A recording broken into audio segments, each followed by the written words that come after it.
God, I can't stop today. I'm a fucking addict. I was gonna do one on dating, right?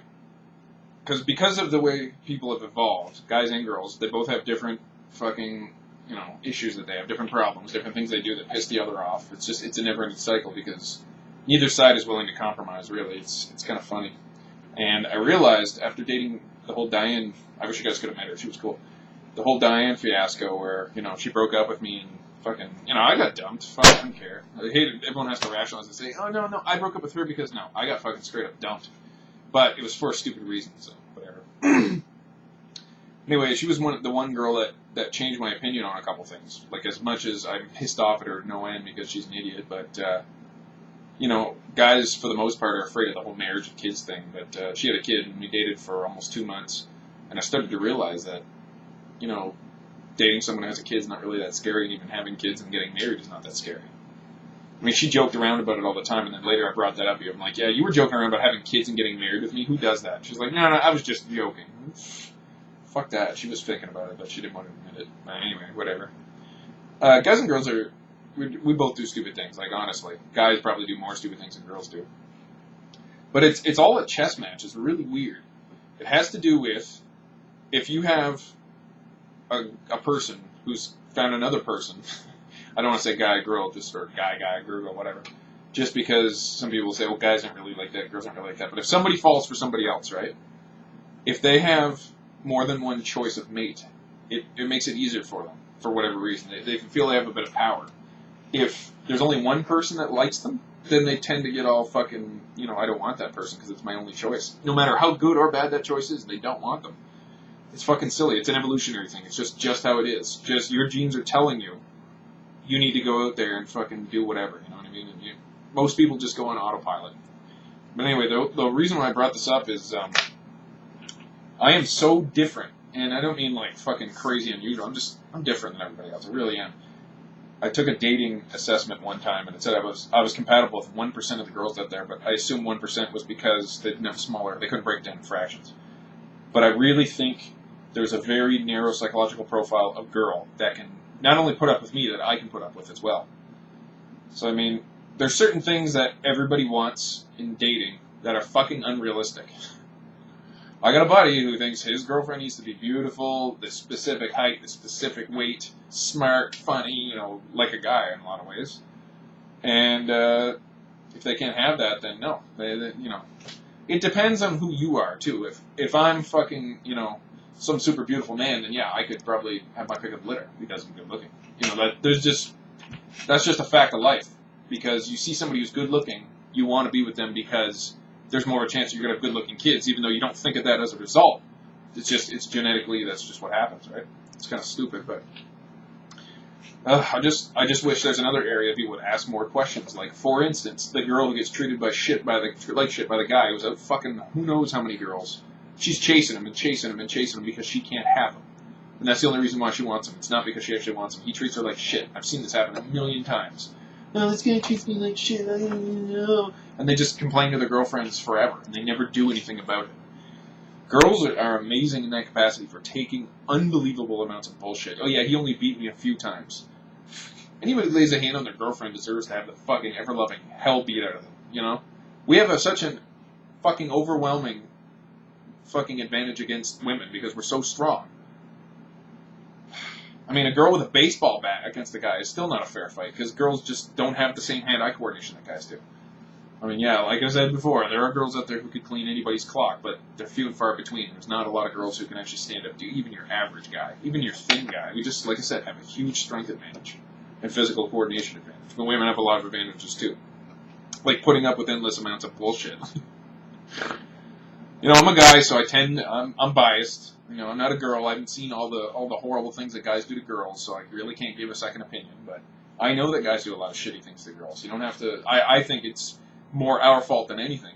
Like there's so many asshole guys out there who have treated women like shit so much that they've sworn off men. They think every man is an asshole. Then I come along. I'm a nice guy. I don't do anything wrong, and they automatically put me in that same slot. Oh, you're just a dick. You're out to do this, that, and the other thing. I'm like, no, I'm actually a nice guy.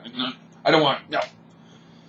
But yeah, it's stupid that everyone's not willing to budge on what they want. Like, girls are bad for getting, like, I don't know if they grew up in too many Disney cartoons. They think this, fucking prince is going to stroll into their life and fix all their problems and be exactly who they want to be. Life's not like that. It's not like that. It happens to some people, and I'm talking very, very fucking few. I mean, you got to be pretty goddamn lucky. Right time, right place. You're both in the right mindset. Like, everything just lines the fuck up. And it happens. Of course it does.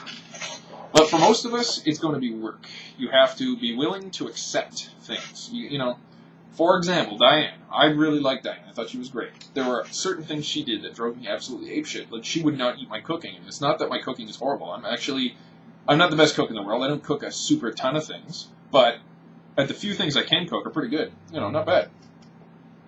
But I like cooking for people. I mean, that's what I was hoping that I could do for her. She would never want my cooking. She would rather just, have anything else. I know you're saying, yeah, your cooking's so awful. Well, no, I mean, I'll just make basic things like, hamburger helper, which is delicious. Or I made a turkey, actually, with a secret recipe. It turned out pretty good. It was a little dry, though, but my buddy Liam can make a turkey that's so juicy, it falls off the bones. And mine still fell off the bones, but it just wasn't as juicy because I didn't use the same onions. But neither here nor there. She wouldn't eat my cooking, and I should have taken that as a major psychological problem. Like, it's not that she thinks I'm going to poison her or she's going to have a bad experience. It's kind of like the dishes with me. If I don't do the dishes, I feel that I'll really inspect other people's dishes and I'll notice things and be like, I have to do them all over again. That's just the way it is. But, I mean, I have obsessive compulsive disorder. She does not. And mine is cleaning dishes. It's not a big deal. Like, people can understand if they know me at all or if they know anything about obsessive compulsive disorder.